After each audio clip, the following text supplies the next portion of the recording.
picture you're staring at was taken sometime in the 1970s. It's the only image I have left of my son and the artificial being known as Antran, whom we have adopted into our family at the time. It was a warm summer back in the mid-70s.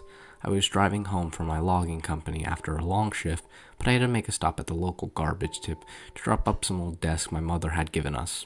When I got there, something caught my eye as I bent down. Upon closer inspection, I was shocked to see what I had originally thought was a doll.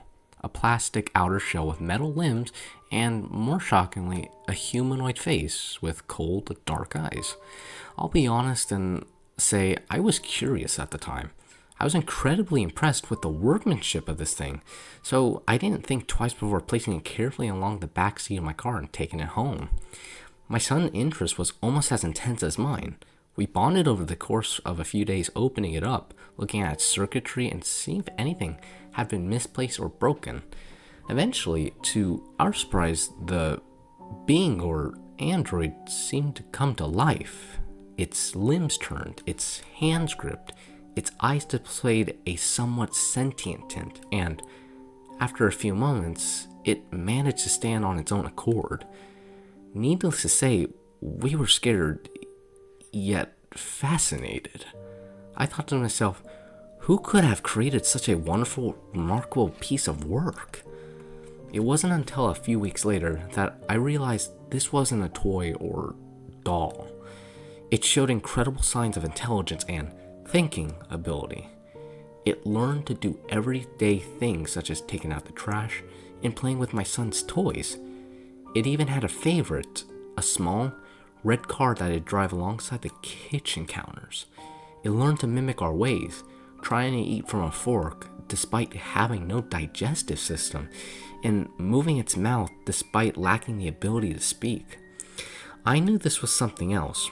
Perhaps a military piece of hardware or a private project?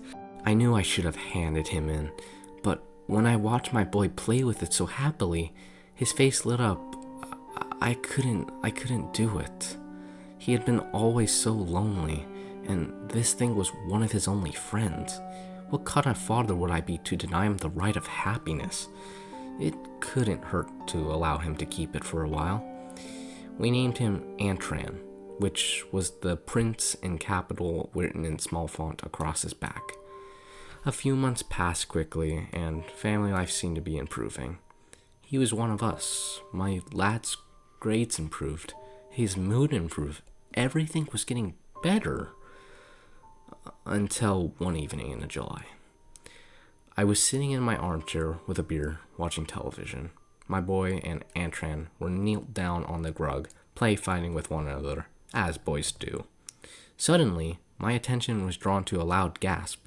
I looked down and saw my child gripping his arm. "What's wrong, Adam?" I asked. He rolled up his sleeve. On his skin was a large red mark covering his forearm. "Antran pinched me," he replied in a shaky voice. The mark was indeed red. It would soon bruise into a swollen purple lump. My fatherly instincts took over, and like a parent telling off a naughty child, I shouted at the android. Its cold, metallic face, for a moment, seemed to show genuine sadness and sorrow, as though it was apologetic that it didn't know its own strengths. Then its lips moved.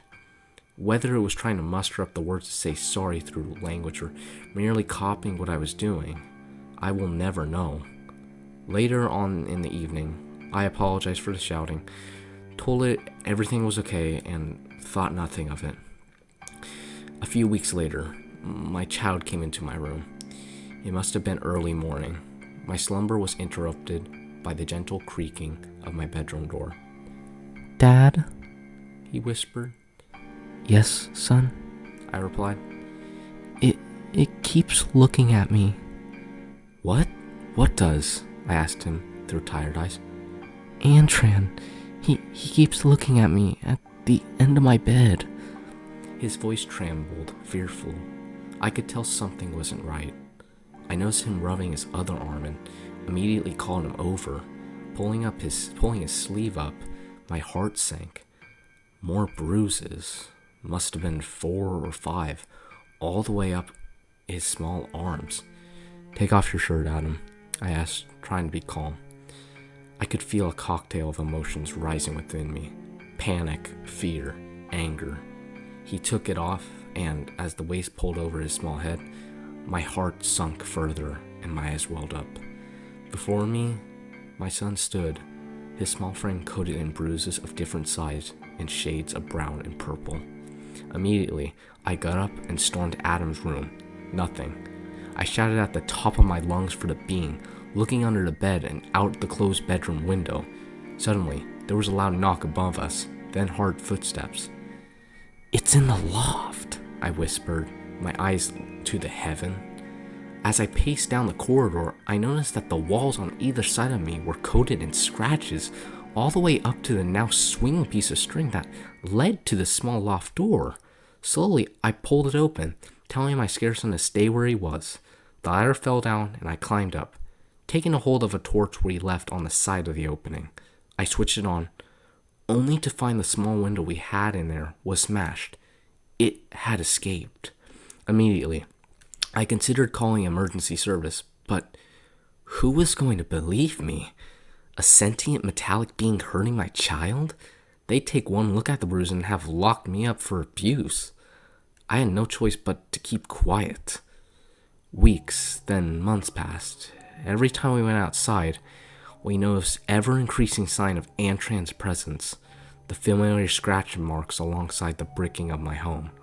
Also, the plants had been disturbed, with patches of mud leading up to the windows. I feared for my son.